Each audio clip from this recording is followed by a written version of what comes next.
सुवर्णपुर जिला हूँ कला संस्कृति ऐतिह्य परंपरा रे भरपूर जिला आउ इ जिले में अनेक प्रकार पौराणिक तथ्य के लेकर केते लीला नाटक है आसूची से गोटे हूँ सुवर्णपुर जिला कंसारीपड़ार गोकुलाष्टमी यात्रा। तो ये यात्रा एवं 242तम पहुंची आर इताके नहींकरी आम अच्छू कंसारीपड़ारे आज हूँ यात्रार उद्घाटनी आउ इ लीला नाटक के इतिहास काना जे आमे जानमा आमर संगे पड़ार अच्छन आज्ञा ये लीला नाटकटा 242तम थर पालन कर तार इतिहासटा केनता थिला। इटा जय माँ पूर्णिमा से ये यात्रा 242तम गोकुलाष्टमी है।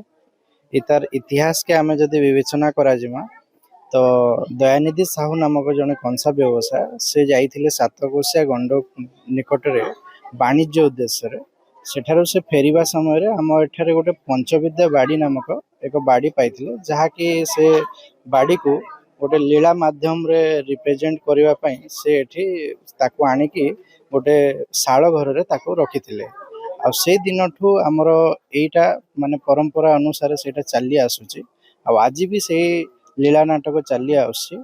आ यार मुख्य आमर लीला नाटक अनुसार बत्स गंगाधर रचित आमर एठी लीला नाटक चली आउची जहाँ ब्रजबिहार नामक एक पुस्तक से ठारू ए लीला नाटकटा आसी अछि।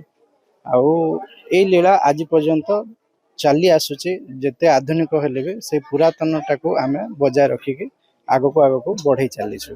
आज पूजा कार्य आरंभ होकर आष्टान निश्चित भाव 12 दिन पर्यंत ये लीला नाटक चलवा। तो आमर पाखे अच्छा कमिटर सभापति जे मनोज दास आज्ञा आपनकर ये यात्राटा केते दिन हेसी आपनकर ये जगह केते दिन हेसी आर यात्रा पड़िया केते दिन हेसी आर काना काना ये जगह आकर्षण रहसी।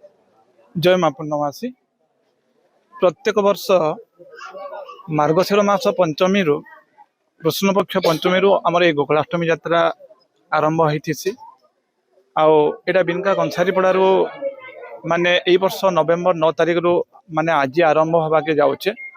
अधिवास जेनटा कि उद्घाटन दिवस महाप्रभु को पूजा अर्चना करी आमे आरंभ करछिसु।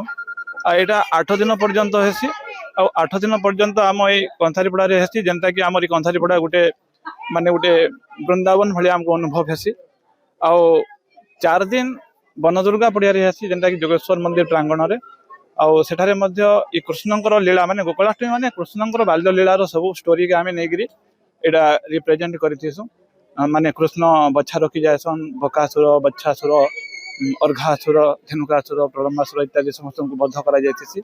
आउ वर्तमान आमर से बनदुर्गा पड़िया रे माने गोटे रंगमहल कंसंकर गोटे होचे मीना बाजार आसुचे अनेक प्रकार कलाकार आउसन अनेक प्रकार माने डांस ग्रुप अनेक प्रकार संगीतज्ञ माने आउजन आ बहुत आधुनिक तरह रे ई यात्रा वर्तमान आवरी आवरी उन्नत धरण होबाके जाउचे। पड़ारे केनता उत्साह रहसी ताकि पढ़ाई माने बहुत उत्साह आमे वर्षे पूरा अपेक्षा करथिसु ई यात्रा लागि आ छुआ पिला समस्त आमे छोट बेलु देखि आसु माने एते भल लागसी जे आमे हमर माने जति माने परिवार बंधु बांधव रिलेटिव समस्त को आमे फोन करी 8 दिन आगु समस्त को डाकी थिसु। आ ई यात्रार माहौल माने छुआंकर एग्जाम पे थिसी इने जन माने बहुत खुशी होसन माने माने एग्जाम देकी आसले केंती जल्दी आसी के हमें यात्रा देखमु से अनुभूति छुआ मन कर रहितिसी।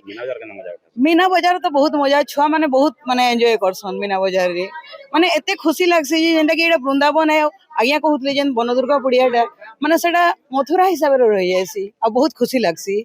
हिसाब पड़ारे जिते गोटे हूँ यात्रा तो उत्साह रहबाटा बहुत स्वाभाविक है सब जगह। तो जिले में एंता अनेक प्रकार यात्रा हो गोकुलाष्टमी यात्रा 242 माने बहुत पुराना यात्रा है। आउ अंचल रे एंता पुराना कला संस्कृति बंची थिबा लई अंचलवासी बहुत मजा भी नेसन जेतले कंस दरबार हेसी से टाइम रे आयसन अंचल रो बहुत लोग देखि आयसन और तार मजा उठासन।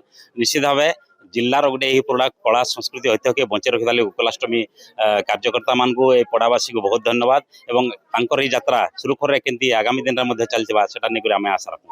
सुवर्णपुर जिला बिनकानु श्रीवेन कुमार पंडा अर्गस न्यूज। जदि आपंक आम भिडी भल लगा तेब आम चैनल को लाइक शेयर और सब्सक्राइब करने को जमा भी भूलु नहीं।